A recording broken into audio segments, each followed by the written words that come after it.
사도행전 8장 26절부터 마지막 절 40절까지 말씀입니다.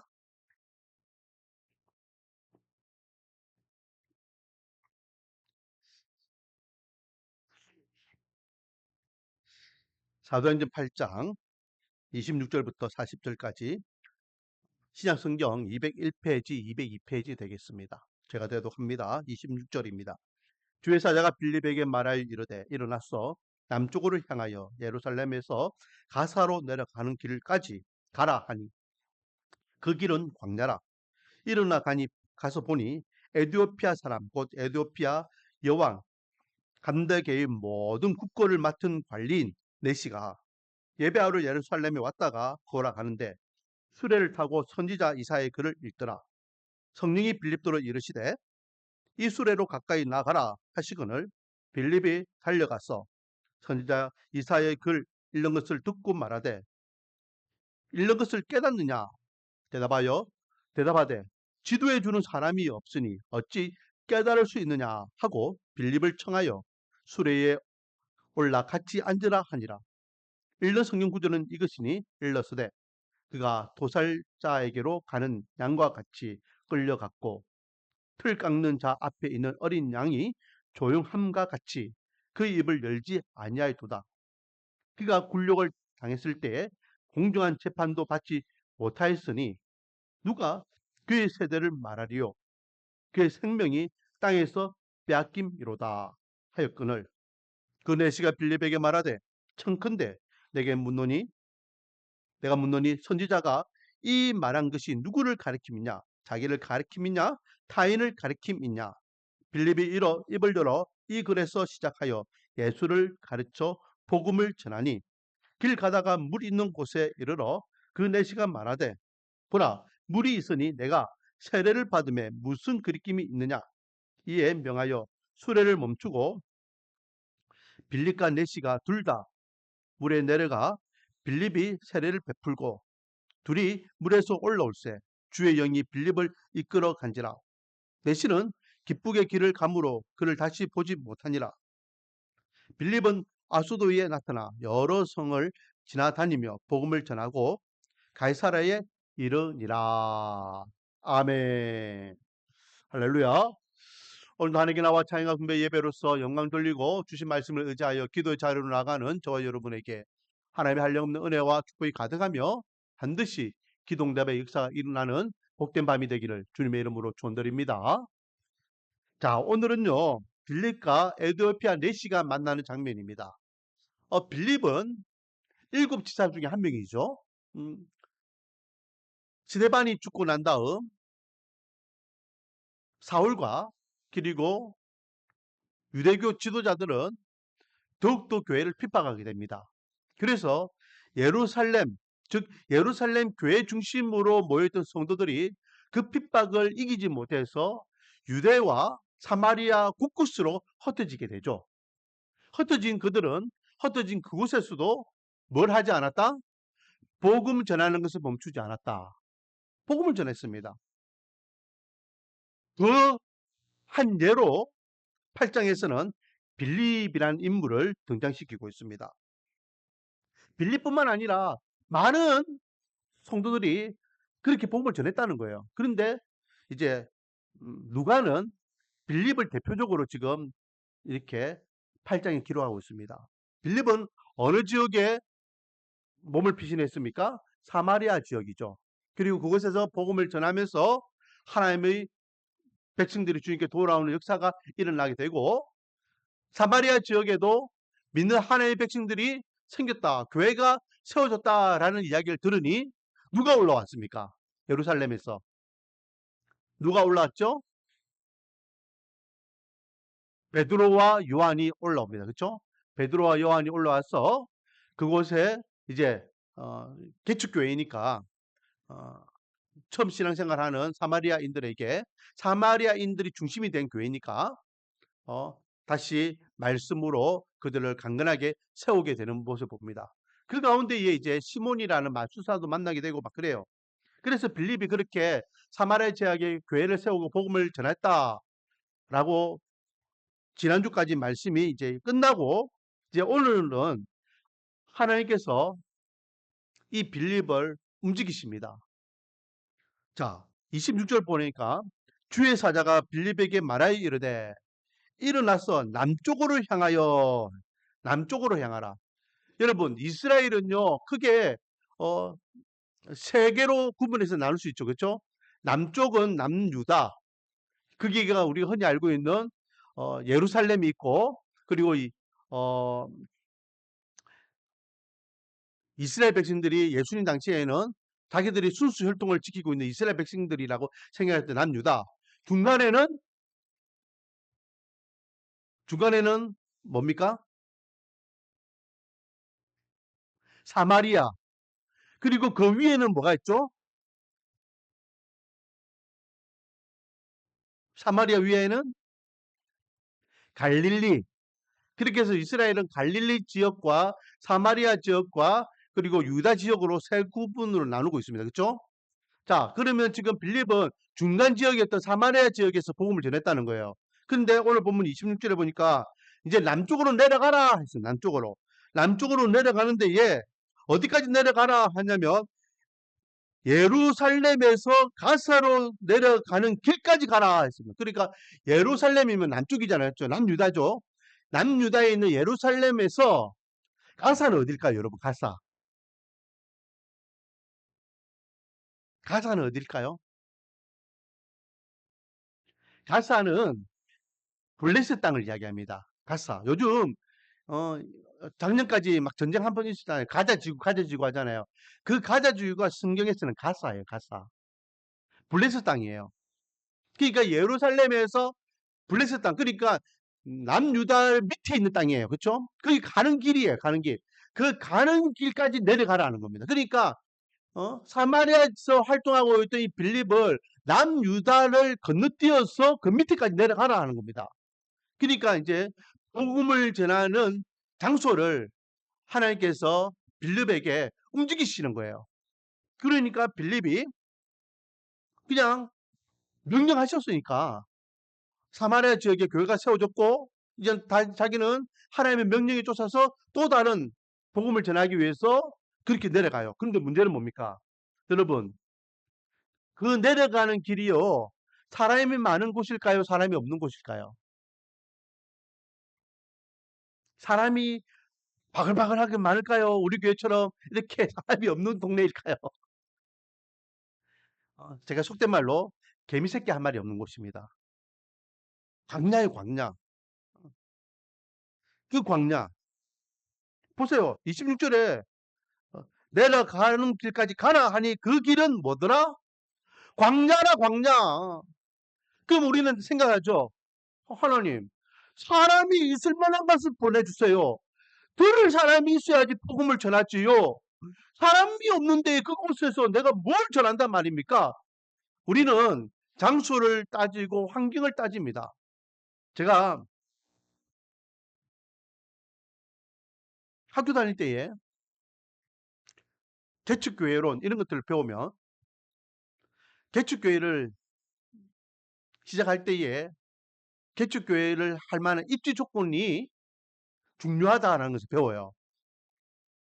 여러 가지 조건들이 있습니다. 그 중에 한 가지가 뭐냐면 따라하겠습니다. 목이 좋아야 된다. 목이 좋은 곳을 선택하라는 거예요. 목이 좋은 곳. 당연한 말이죠. 전할 곳이 있고 사람이 있고 왕래하고 유대인구가 있는 곳에 교회를 세우는 것이 더 많은 사람들에게 복음을 전할 확률도 많고 더 많은 사람들이 복음을 들으면 그 사람들이 교회 올 확률도 많고 왔다 갔다 하는 사람들이 많으면 여기 교회 있구나 하며 발걸음을 한 번, 네 번, 한 번, 두 번 내딛는 그 수가 더 확률적으로 높다는 거예요. 우리 교회 보세요. 유동인구가 없는 곳이니까 오가는 사람들이 없으니까 이게 한 번 이렇게 구경 삼아 올라온 사람들 없잖아요. 개척교회론에 의하면 우리 교회는 빵진자리 지금 장소예요. 근데 여러분, 빌립이 광야로 내려가라라는 성령님의 말씀에 순복합니다. 광야로 내려가니까 한 사람을 보게 되죠. 물론 일행이에요. 일행 쫙 엄청나게 행렬이 쫙 내려갑니다. 근데 거기에 어 최고 우두머리가 누구라고요? 27절. 일어나 가서 보니 일어나 가서 봤다는 것은 내려갔다는 겁니다. 그렇죠? 막상 그 예루살렘에서 가사로 내려가는 그 길, 광야길을 내려가 보니까 마침 그 시간에 누가 그 길을 지나가고 있더라? 예루살렘에서 예배를 드리고 자기 나라로 돌아가는 에디오피아 간나게의 모든 국군을 맡은 리시가 일행이 있더라. 여러분, 나라의 모든 재산을 관리 감독하는 사람이 지위가 높을까요, 낮을까요? 누가 내 돈을 관리하면은 그 사람이 아무에게나 내 돈을 맡기겠습니까? 최측근 믿을 만한 사람에게 내 돈을 맡기겠습니까? 이 사람은요, 에디오피아 인자입니다, 인자. 우리는 뭐 내시 하면은 아이고 그 내시 궁궐에서 그렇게 그런 내시 정도가 아니에요. 이 사람은요, 엄청난 힘이 있는 그런 권력자예요. 그 일행이 쫙 승렬이 내려가고 있는 거예요. 그리고 또다시 성령님께서 빌립에게 이야기합니다. 29절 같이 읽어보겠습니다. 시작. 29절 시작.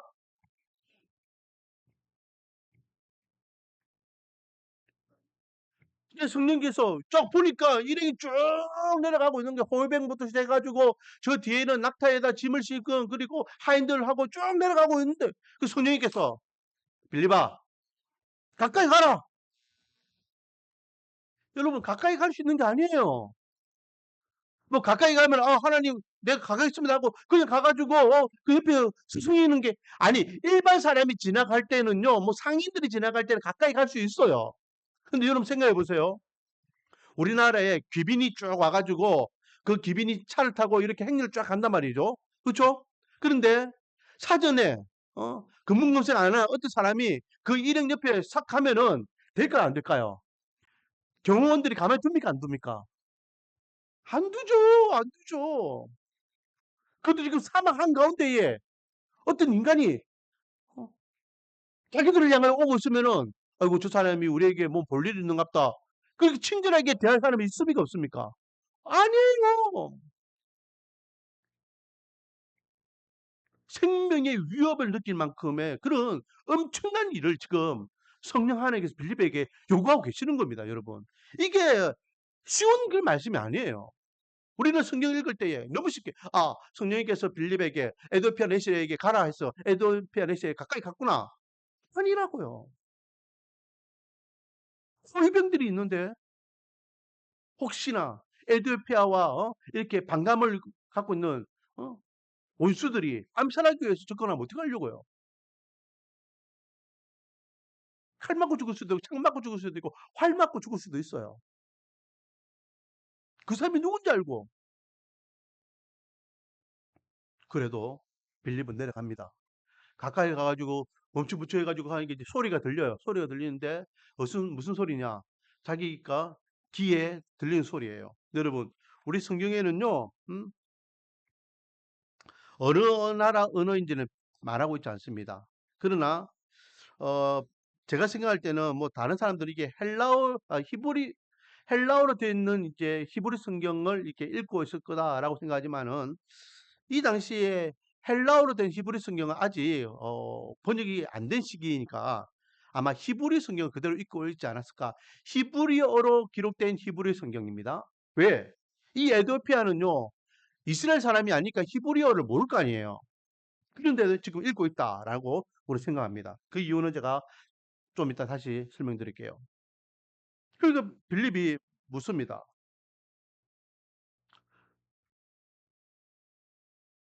당신이 읽고 있는 그 내용이 무슨 내용인지 좀 이해는 합니까? 알아는 듣습니까? 그러니 내시가 이야기하죠. 31절. 내게 지도해 주는 사람, 가르쳐 주는 사람이 없으니 내가 어떻게 알겠노? 읽을 줄은 아는데 이게 무슨 말인지, 읽을 줄은 아는데 이게 무슨 뜻인지, 그렇잖아요. 우리 요즘 한글이 유행하잖아요. 그쵸? 한글. 여러분 한글은요. 조금 이제 언어학이 발달한 사람은 30분 만에 이게 배울 수 있고 적어도 일주일이면은 한글은 읽는 거는 되는 거예요. 그래서 외국인들이요 한글 쓰는 거는 좀 못해도 읽는 거는 잘 읽는 사람들이 있어요. 그런데 읽다고 해서 그게 무슨 말 뜻인지 다 압니까? 읽기는 했는데 그게 무슨 말인지 몰라. 이게 무슨 뜻인지 무슨 의미인지 모른다는 거예요. 지금 빌립도 마찬가지예요. 지금 읽고 있는데 가르쳐 주는 사람이 없으니까 이게 무슨 뜻인지 무슨 말인지 그리고 그 내용이 어떤 의미가 있는지 하나님께서 말씀을 통하여 말씀하고 계시는지 이해가 안 된다는 거예요.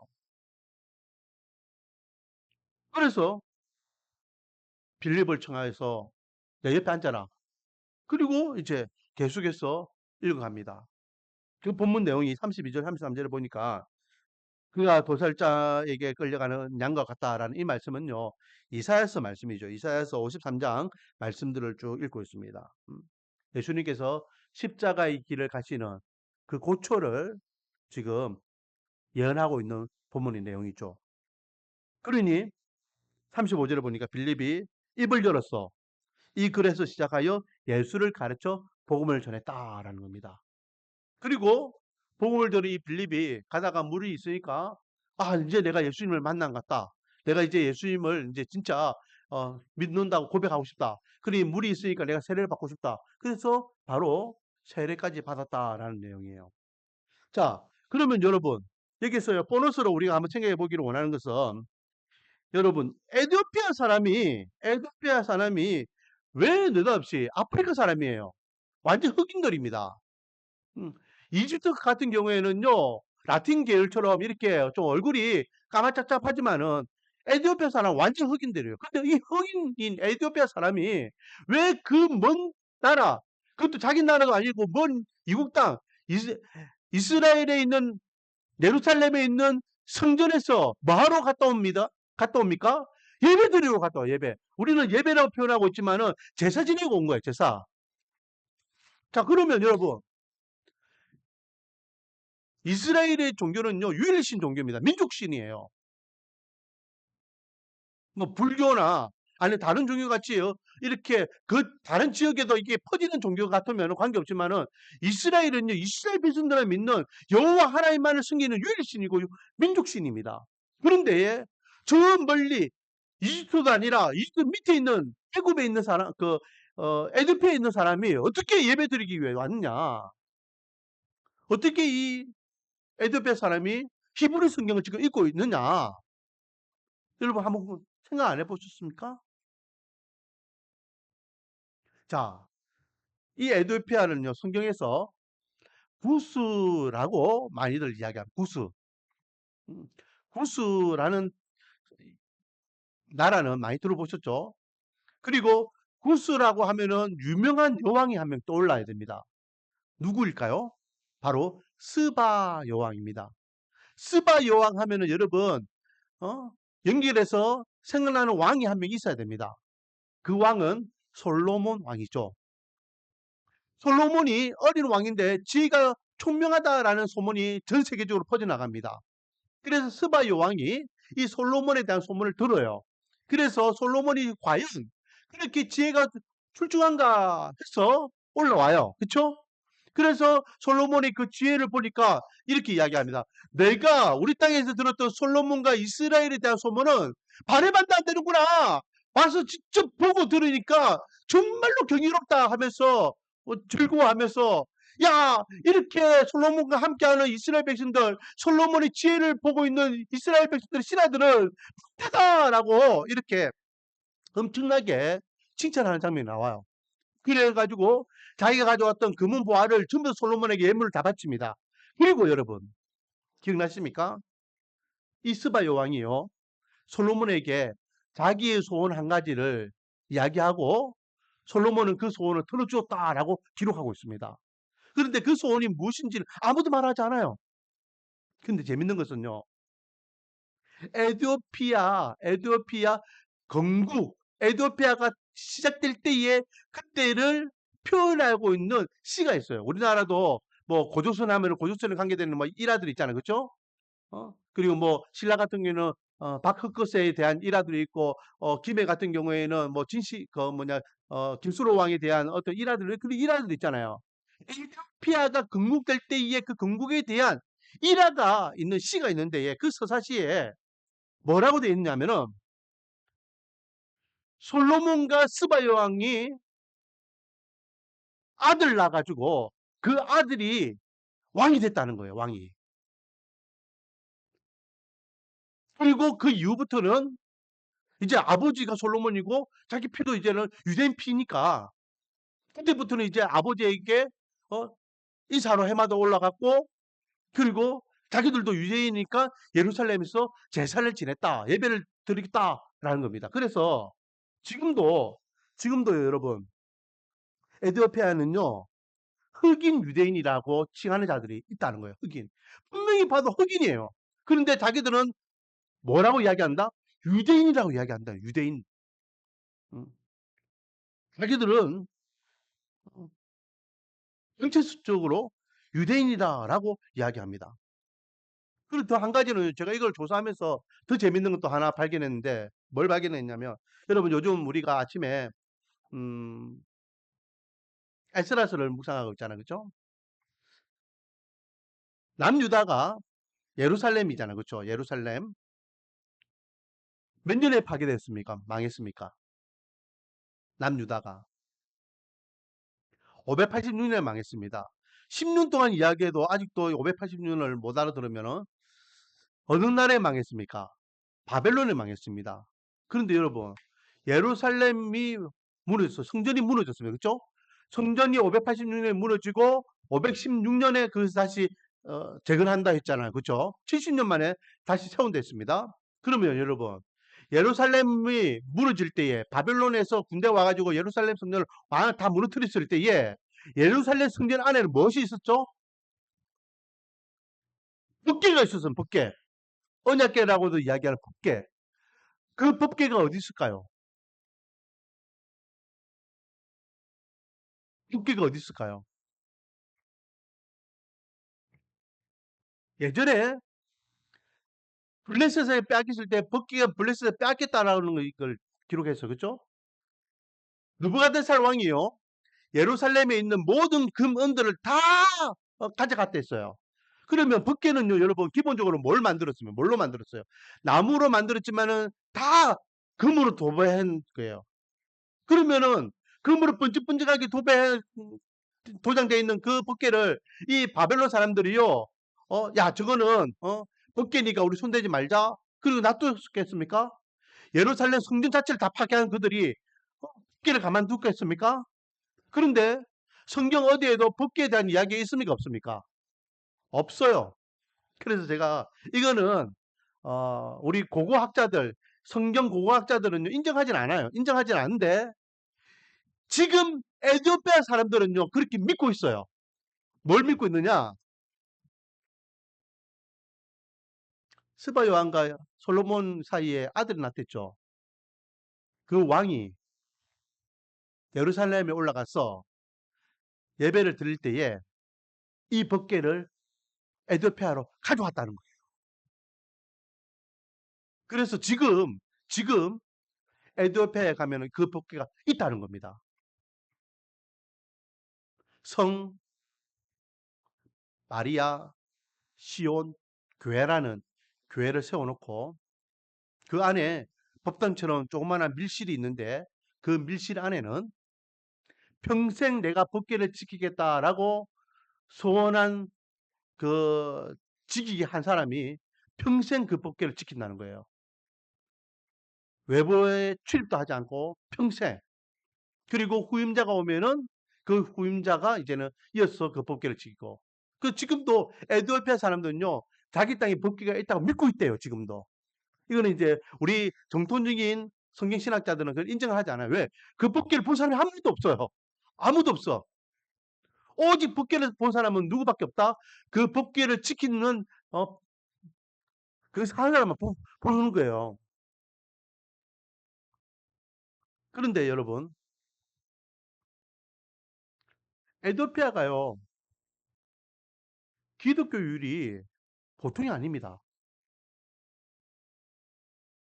지금도 이슬람이 좀 많이 이렇게 올라와 있지만은 제가 오늘 쭉 조사해 보니까요.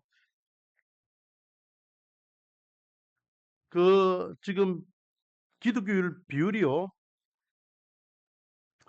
얼만큼이냐면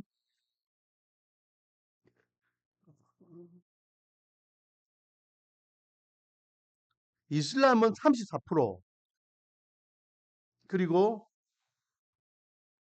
에티오피아 정교회 해가지고 이제 자기들이 이제 믿는 그 기독교를 이야기하죠. 43%, 그리고 개신교, 우리가 믿는 이 기독교, 우리 믿는 개신교가 20%.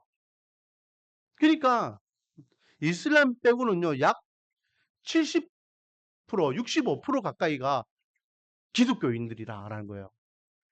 왜? 자기들은 언약기를 지키는 순수 혈통의 민족이라고 자부심을 갖고 있기 때문에. 그리고 더 나아가서는 오늘 이 빌립을 통해서요, 지금 이 에더피아 내시가 빌립은 그 이 내시는 그 앞에는 유대교였어요. 그렇죠? 유대교. 그런데 빌립을 통해서 예수님을 만나서 이제는 개종하게 됩니다. 그리고 이 사람이 성경적으로는 아프리카 1호 개신교인이 된 거예요. 자기가 고향 땅으로 돌아가서 야, 내가 이제는 진짜 메시아를 만났다. 성경에 기록되어 있는 그 히브리 성경에 기록되는 그 메시아가 예수님인 것을 내가 알았다. 그래서 자기 지인들에게 복음을 전해서 우리가 믿는 이 기독교, 개신교가 세워졌다. 그런데 더 재밌는 것은요. 콘스탄틴 대제가 로마를 국교로 외치기 전에 300년에 이 에도피아는 그보다 더 빨리 우리는 이제 국교를 기독교로 한다라고 선언했다는 거예요. 그러니까 이 에도피아의 그 기독교에 대한 역사적인 근거는 유럽보다 훨씬 빠르고 유럽보다 더 자긍심이 있다라는 거예요. 제가 오늘 이걸 이제 본문을 쭉 준비하면서 물론 아까 전에 이야기했던 이제 언약계 같은 경우에도 대부분 이제 우리 개신교의 이제 성경 그 고고학자들은요 아마 이 바벨론 사람들이 금문 다 이렇게 벗겨가지고 가져가고 이 벗개는 부셔가지고 없었을 거다라고 이야기합니다. 그게 이제 가장 합리적인 것 같고 또 한 가지는 예레미야가 예레미야가 그 벗개를 예루살렘 지하 어디에 숨겨놨을 것이다. 그렇게도 이야기하고 그럽니다. 벗개에 대한 부분이 그 이후부터는 없어져요. 그리고 더 놀라운 건 여러분 나중에 516년에 스룹바벨이요 예루살렘 성전을 다시 세우잖아요. 그렇죠? 예루살렘 성전이 다시 세워지고 예수님 당시에도 헤롯이 예루살렘 성전을 이렇게 증축합니다. 그러면 지성소와 성소는 나눠져 있지만은 지성소 안에는 복개가 있었을까요? 없었을까요? 복개가 없습니다. 왜? 바벨론 포로기 이후에 복개는 사라졌어요. 그건 누구도 복개에 대해서 아는 사람은 없다. 성경도 침묵한다. 우리는 바른 성경과는 뭡니까? 성경에서 침묵하는 것을 우리가 굳이 알 필요는 있다 없다? 없다. 자, 다시 본문으로 돌아와서 오늘 본문을 통해서 우리에게 주시는 교훈은 뭘까요? 빌립과 에티오피아 내시가 만나는 이 장면을 통해서 우리에게 깨닫게 해주는 교훈은 뭘까요? 첫 번째는 따라하겠습니다. 전도는 하나님께서 하시는 것이다. 누가 하시는 거라고요? 하나님께서 하시는 겁니다. 여러분 보세요. 빌립이 지금 내려가면은 에티오피아 내시가 이제 내려가는 그 시간이구나. 내가 내려가서 에티오피아 내시를 만나야 되겠구나. 내가 에티오피아 내시에게 복음을 전해서 에티오피아 나라도 복음을 들어서 기독교 국가를 만들어야 되겠구나. 생각했을까요? 안 했을까요? 안 했습니다. 오늘 본문을 보세요. 26절에 주의 사자가 빌립에게 말하여 또 29절에 성령이 빌립더러 이르시되 철저하게 빌립은 성령 하나님의 지시를 따라서 에도피아 내시를 만난 거예요. 이 말은 하나님께서 빌립을 통하여 에도피아의 이 나라에 복음을 전해야 되겠구나 계획을 삼으셨고 빌립을 도구로 사용하셨다라는 거예요. 인간적으로는요, 그 광야에 사람이 없는 곳에 누가 가서 복음을 전합니까? 그래서 우리 교회를 향해 많은 사람들이 이야기합니다. 저도 한 번씩 그 말에 정말 그럴까라고 그렇게 마음이 움직일 때도 있어요. 무슨 말을 합니까? 10년 동안 사람들이 안 보이고 특히 오늘날 우리 교회가 두 가정밖에 안 보인다 하면 야 이제는 그 교회가 그게 할 만큼 했다. 이제는 거기서는 더 이상 우리 교회가 할 일이 없는 것 같다. 움직여라. 좀 힘이 들더라도 저기 사람들이 있는 곳으로 움직여라. 그게 인간적인 방법이에요. 그게 합리적인 것 같아요. 대도시에 사람들이 많은 곳에 가서 복음을 전해야지. 복음 잘 지나고 있는 빌립에게 하나님께서는 광야로 내려가라고 이야기하고 계십니다. 여러분, 아무리 대도시에 교회를 세운다 해도 그 교회가 잘 될까요? 그러면은 여러분 다른 목사님들이나 다른 사람들이 이야기하듯이 우리 교회가 저기에요 동네나 아니면 금중구에 사람들 많은 데서 교회를 세워가지고 그러면 우리 교회가 잘 될 같이 생각한다면은 왜 우리 노예에 있는 교회들은 1년에 2교회씩 그렇게 문을 닫습니까? 이번에도 2교회가 문을 닫았잖아요. 작년에도 2교회가 문을 닫았습니다. 그 교회들은요 우리보다 더 입지가 좋은 데예요. 금중구에 있고 동묘구에 있고 연산동에 있는 교회들입니다. 복음은 인간적인 생각이나 인간적인 계산으로 되는 게 아니라는 거예요. 전도를 누가 하시는 거다? 하나님께서 하시는 겁니다. 비록 이곳이라 할지라도 사람들이 이렇게 왕래가 뜸하고 주위에 산으로 드덮여 있는 곳이라 할지라도 이곳에 한 영혼을 살리고자 하는 하나님의 뜻이 있다면 우리 교회는 그 사명을 감당해야 될 줄 믿습니다. 그 한 영혼 때문에 하나님께서는 빌립을 광야에 보내셨고 그 한 영혼 때문에 하나님께서는 오늘 우리 말씀 어느 교회를 이 땅 이곳에 세워줬음을 믿으시기 바랍니다. 그리고 두 번째 우리에게 주시는 교훈은 뭡니까? 그 한 영혼이 주님을 만나기 위해서는 가르쳐주는 자가 필요하다는 거예요. 가르쳐주는 자. 자, 31절 읽어보겠습니다. 시작. 대답하되 지도해주는 사람이 없으니 어찌 깨달을 수 있느냐. 지도해주는 사람이 없다는 거예요. 이 땅에 교회가 얼마나 많아요. 부활절은 누구인지 교회 안 다니는 사람들 다 압니다. 성탄절이 무슨 날인지 교회 안 다니는 사람 다 압니다. 성경책이 뭔지 다 압니다. 예수님이 뭔지 누군지 하나님이 뭔지 십자가가 뭔지 왜 십자가 빨간불인지 다 압니다. 그런데요 아는 것과 믿는 건 다르잖아요. 누군가가 바로 가르쳐 줄 때에 하나님이 어떤 분이신지 바로 믿게 되고 누군가가 교회가 어떤 곳인지를 가르쳐 줄 때에 그 교회가 어떤 곳인지를 그들은 바로 알게 되고 십자가가 우리에게 어떤 은혜가 있는지를 알려줄 때에 그들이 십자가를 바라보는 그 바라봄이 달라지게 될 것이고 성경 말씀이 왜 생명의 말씀인지를 누군가가 알려줄 때에 그들이 생명의 말씀인 성경을 붙잡게 될 줄 믿습니다. 알려주는 사람이 없으니까 막연하게 나는 교회 다 알아. 나 어릴 적에 교회 다녀봤어. 하나님 내가 알아. 교회 어디 뭔지 알아. 십자가 뭔지 알아. 예수가 뭔지 알아. 아는데 그런데 그것이 나하고 무슨 상관이야. 가르쳐주는 사람이 없으니까 깨닫지 못하니까 하나님의 은혜가 그들에게 넘치지 못한다라는 거예요. 그럼 여기서 우리에게 주시는 도전적인 깨달음은 뭡니까? 우리 교회가 하나님께서 이 땅에 한국을 위하여 세우신 교회라면 우리 교회가 해야 할 사명은 뭐죠? 이 한 영혼을 위하여 나가서 가르치려 한다는 거예요.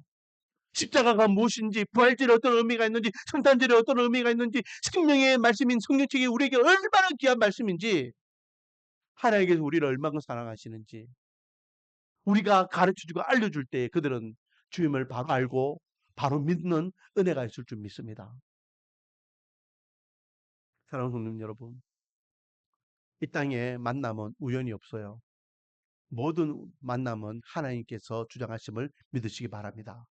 에디오피아 내시를 만난 이 빌립은 하나님의 말씀에 순보가 있어 광야로 내려갈 때에 아주 특별한 만남을 가지게 됩니다. 제가 뭐 에디오피아 나라에 대해서 이야기했지만은 이 나라에서는 공산국가가 돌아와서 신앙을 지킨다는 게 그렇게 쉽지 않아요. 복음률이 높다라고 이야기하지만은 자기들이 어? 유대인의 혈통을 이어받았다. 그리고 언약궤를 사수하고 있는 그런 신앙의 어떤 자긍심이 있는 민족으로서 공산국가 앞에서도 이 신앙의 뿌리를 잃어보지 않고는 있지만 여러분 그러나 공산국가 안에서 신앙생활 한다는 건 쉬운 게 아니에요. 대부분의 기독교인들은요. 정말로 비참하게 살아가고 있는 것을 우리가 매스컴을 통해서 보잖아요. NGO에서 막 이렇게 고단체 에도피아 사람들 이야기 한 번씩 나오잖아요. 신앙이라는 이름 때문에 그들은요. 엄청나게 힘든 삶을 살아가고 있습니다. 그러나 그들은 하나님께서 주신 이 믿음과 신앙을 포기하지 않습니다. 우리 말씀 은혜 교회가 이와 같이 우리 이 지역의 고촌의 반송에 정말로 피폐하게 살아가고 있는 그 한 영혼, 복음을 정말로 기다리고 있는 한 영혼을 위해서 하나님께서 우리 교회를 세웠음을 우리는 기억해야 됩니다. 그리고 여전히 우리 교회는 그 사명을 감당하기 위해서 오늘도 이렇게 하나님께서 맡기신 사명을 위하여 기도하는 것이죠. 원하기는 하나님, 우리 교회를 통하여 돌아와야 될 영혼이 돌아오며 주님을 만나야 될 영혼이 만날 수 있는 천하보다 귀한 한 생명을 살리는 교회로서 그 사명을 온전히 감당할 수 있는 교회 되게 해달라고 특별히 올해 정말로 하나님이 새 생명의 기쁨을 주시고 또 하나님의 사명을 감당할 수 있도록 일꾼을 세워주시사 이 마지막 때에 세우신 교회로서 그 사명을 감당할 수 있도록 은혜 달라고 우리가 함께 기도하며 나가기를 원합니다. 그래서 우리 교회를 통하여 생각지 못한 생명과 영혼과 가정이 복음의 은혜와 구원의 은혜를 경험하는 은혜가 있기를 소망합니다. 그래서 이 밤에 우리 교회 사명을 위해서 찾으신 그 한 생명을 위해서 함께 기도로서 나가기를 바랍니다. 기도하겠습니다. 하나님, 빌립과 에디오피아 내시의 만남은 철저하게 하나님의 인도하심입니다. 하나님의 말씀에 순보가 있어 철저하게 그 발걸음을 옮겼던 빌립은 에디오피아 내시를 만나게 되고 그를 통하여 에디오피아의 수많은 영혼들이 주님을 믿는 놀란 역사가 일어나게 되는 것을 보게 됩니다. 아버지여, 우리도 철저하게 하나님의 말씀에 순복하여서 복음 사명을 감당하기를 원합니다. 아직도 들어야 될 영혼이 있고 주님을 말씀을 깨달아야 될 영혼이 있고 또 구원을 받아야 될 영혼들이 이 땅에 얼마나 많이 있습니까? 우리 교회가 세워진 목적에 맞게 그 사명을 잘 감당하여 천하보다 귀한 생명, 천하보다 귀한 영혼을 살리는 교회로서 하나님 앞에 섰을 때에 그 사명을 잘 감당하여노라 인정받고 칭찬받는 교회 되게 은혜와 복을 다하여 주시옵소서. 예수님의 이름으로 기도드립니다. 이 시간